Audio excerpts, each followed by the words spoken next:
There are many films, books, documentaries, and TV shows that are based around real-life happenings, and American Horror Story, the famous television series, can be added to that list. Most of the program's characters were created using the inspiration from real events and people, and I've already talked about a few before, such as the Black Dahlia, Schlitzie, and Edward Mordake. But here are 4 people and a place that have been the inspiration behind the show, all of which have a grisly and dark history. Twisty the Clown is probably one of the scariest and freakiest characters of all. With his disturbing mask and murderous antics, he really is everyone's worst nightmare. And the fact that he is a clown makes him even creepier. So creepy in fact that even the US's largest clown organization complained that American Horror Story is contributing to an increase in clown fear, which is already a very common phobia. To make matters worse, Twisty was based on a real-life clown, and his name was John Wayne Gacy, also known as the Killer Clown, who was a serial killer in the 1970s. Now, although this has not been confirmed, and many argue it's false, it's said during some of John's savage attacks he would be dressed up as his alter ego Pogo the Clown, which was an act he created in 1975. He would dress up as the clown and attend parties and events for some extra money. Gacy's crimes were truly horrific. He would target young men who were usually prostitutes or runaways, promising them work, then taking them back to his home and performing a variety of sick acts. Some were chloroformed, raped, and then strangled, and others were tortured and choked with their own underwear. His crimes came to an end in 1978 when he was investigated over the disappearance of a 15-year-old boy. After searching John's house in Des Plaines, Illinois, the police uncovered the horror of his crimes and he eventually confessed. He admitted he had lost count of how many he had killed, but police found 26 bodies buried in the crawl space beneath his home, which Gacy said he had intended to concrete over. 3 further bodies were found elsewhere on his property, and he admitted to discarding 4 of his latest victims' bodies in the nearby Des Plaines River.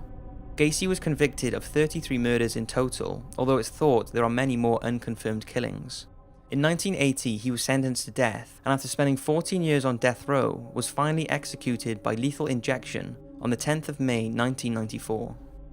Gacy showed no remorse for his crimes, and whilst awaiting execution, he created many pieces of artwork, most of which included skulls and Disney characters. After his death, some of these were sold off, with perhaps the strangest being a self-portrait depicting a clown that he labelled Goodbye Pogo the Clown. Delphine LaLaurie. Kathy Bates played Madame Delphine LaLaurie, the sadistic mother and slave owner in American Horror Story, who shows no remorse for the hideous way she treats her slaves. So, how accurate is her portrayal, and was the real Delphine LaLaurie really that cruel? Born in 1775, Delphine was brought up in a time when slavery was perfectly acceptable, and it was normal to use extreme discipline. At the time of her 3rd marriage to a French physician, Louis LaLaurie, she owned at least 54 slaves. She kept them chained up and gave them the bare minimum rations to survive, despite complaints from her friends and relatives about the barbaric treatment. She continued to incarcerate her slaves in wretched conditions, and it was reported she would beat her children if they tried to feed them. Then, in April 1834, a fire broke out at the LaLaurie residence. The fire was in the kitchen just below the slave quarters, and neighbours became concerned about the chained-up slaves being trapped and burned. After Delphine refused to hand over the keys to the slave quarters, the door was broken down. This is when they discovered the appalling conditions the poor slaves were living in. They were tightly chained together, and their bodies were covered in scars and open wounds. Apparently, 7 of the men were horribly mutilated and found suspended by their necks with their limbs stretched and torn. One of the men also had a gaping hole in his head that was apparently filled with worms. It's been said that the fire that led to the discovery of the slaves' barbaric conditions was deliberately started by a 70-year-old lady who was the cook, who was found chained to the stove by her ankle. She said she started the fire as a suicide attempt as she feared she was going to be sent for punishment in one of the upper rooms, and said that any slave who entered this room was never seen again. Shortly after the discovery, the LaLaurie home was ambushed by angry locals, and Delphine fled and is thought to have lived out the rest of her days in Paris, where she died and was buried sometime in the 1840s, before being exhumed and reburied in the St. Louis Cemetery in New Orleans. Although there is no actual record of her grave there, in the 1930s a man found an old copper plaque in one of the alleys at the cemetery. and Delphine Lalaurie's name was inscribed on it, stating her place of death was in Paris on the 7th of December 1842. Jimmy Darling. Jimmy Darling was a main character in the 4th season of Freak Show, and just a quick rundown of him, he is the illegitimate child of the bearded lady and the strongman.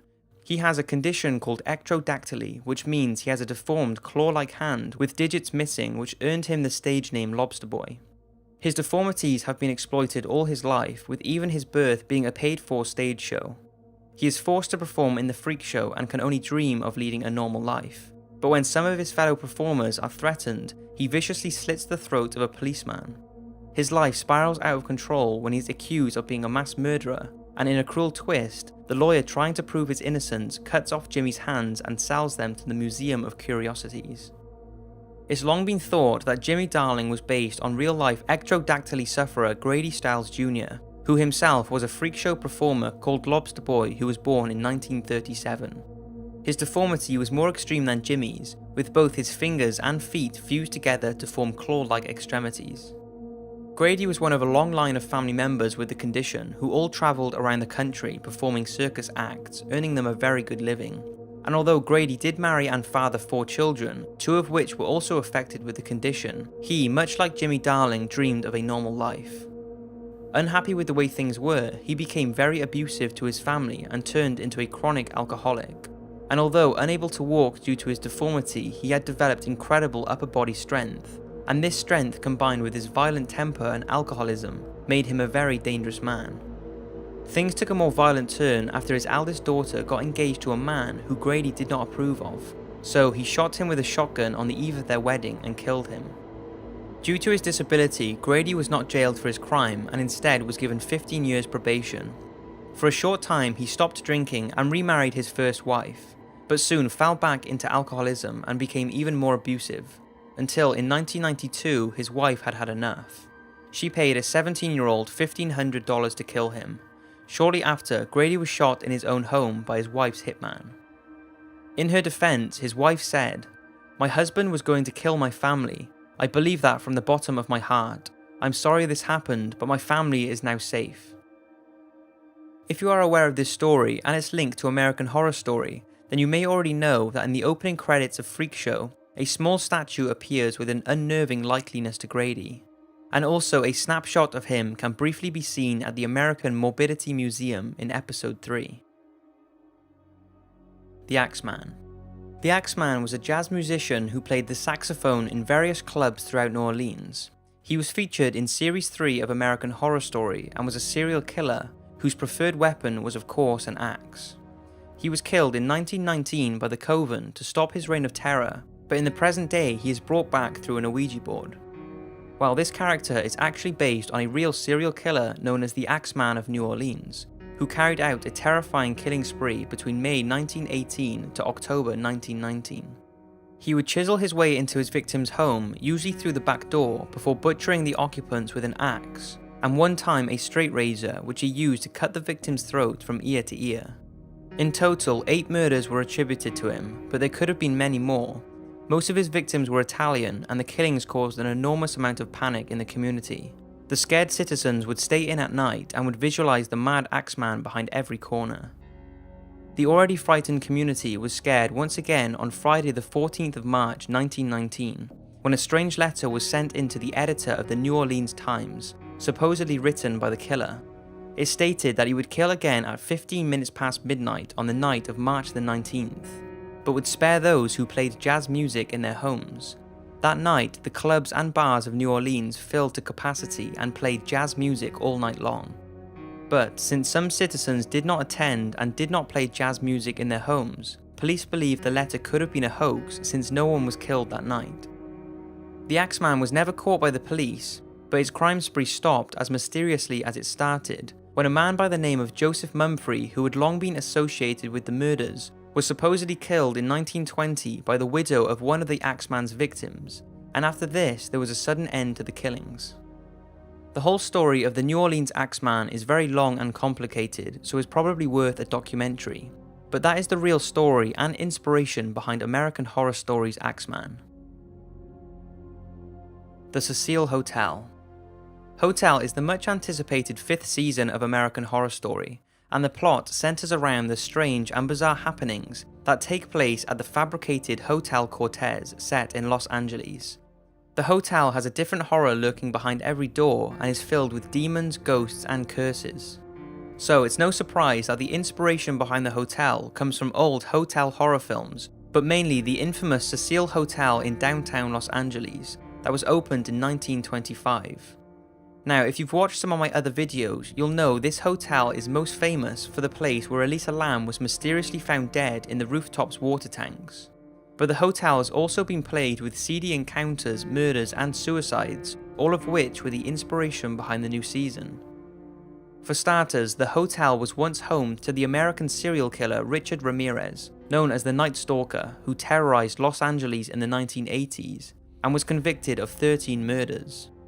During his murderous period, he lived in a $14 a night room on the top floor of the Cecil Hotel, and after slaughtering his victims, he would dump his bloody clothes in the hotel's dumpster before returning to his room. Another serial killer, Jack Unterweger, stayed at the hotel in 1991 for 5 weeks, and during this time he murdered 3 prostitutes by strangling them with their own bra straps. In 1964, Goldie Osgood, also known as Pigeon Woman due to a love of feeding birds, was found stabbed, raped, and strangled in a ransacked room at the hotel. And to add to the hotel's reputation, her murder still remains unsolved. As well as murders, the hotel has also been associated with suicides. In 1962, Pauline Otten threw herself to her death from the 9th floor and landed on a passing pedestrian, killing him instantly. The hotel has also been a place where ghost enthusiasts go to investigate, and Ouija boards and demonic rituals are a common practice there. The Cecil Hotel has since rebranded its name to Stay on Main, but this certainly hasn't stopped it from being a ghoulish tourist attraction. And with this new season of American Horror Story, the hotel has been filled with hordes of fans, often requesting to book the room Elisa Lam stayed in before her mysterious death. So that's 4 people and a hotel that was used as inspiration for the program American Horror Story. I hope you've enjoyed and see you in the next video.